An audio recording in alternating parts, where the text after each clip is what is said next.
Alain. Propos sur le bonheur. Heureux agriculteur. Le travail est la meilleure et la pire des choses. La meilleure s'il est libre, la pire s'il est serf.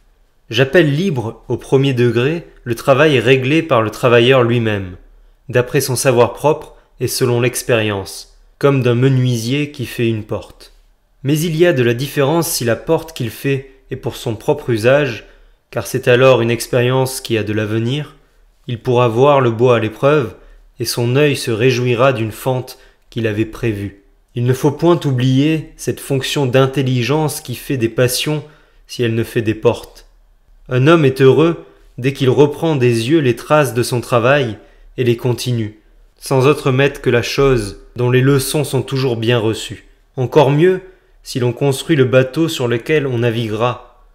Il y a une reconnaissance à chaque coup de barre, et les moindres soins sont retrouvés. On voit quelquefois dans les banlieues des ouvriers qui se font une maison peu à peu, selon les matériaux qu'ils se procurent et selon le loisir. Un palais ne donne pas tant de bonheur. Encore le vrai bonheur du prince est-il de faire bâtir selon ses plans. Mais heureux par-dessus tout celui qui sent la trace de son coup de marteau sur le loquet de sa porte.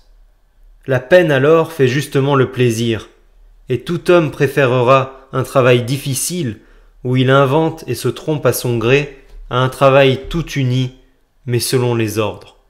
Le pire travail est celui que le chef vient troubler ou interrompre.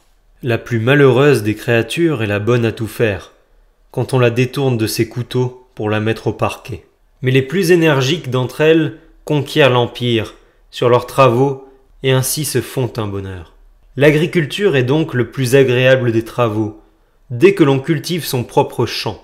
La rêverie va continuellement du travail aux effets, du travail commencé au travail continué. Le gain même n'est pas si présent ni si continuellement perçu que la terre elle-même, ornée des marques de l'homme. C'est un plaisir démesuré que de charroyer à l'aise sur des cailloux que l'on a mis, et l'on se passe encore bien des profits si l'on est assuré de travailler toujours sur le même coteau.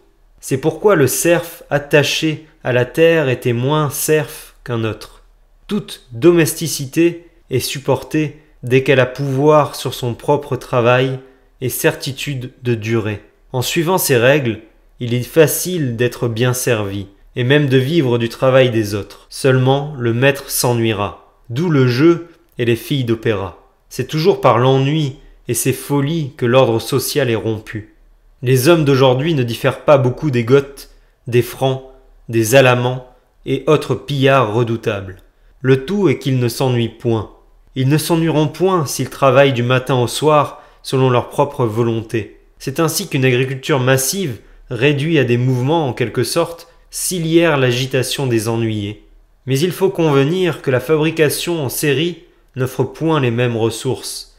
Il faudrait marier l'industrie à l'agriculture comme on marie la vigne à l'ormeau. Toute usine serait campagnarde, tout ouvrier d'usine serait propriétaire d'un bien au soleil et cultiverait lui-même. Cette nouvelle Salente compenserait l'esprit remuant par l'esprit rassis.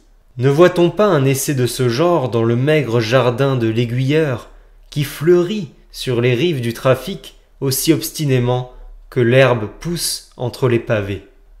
28 août 1922.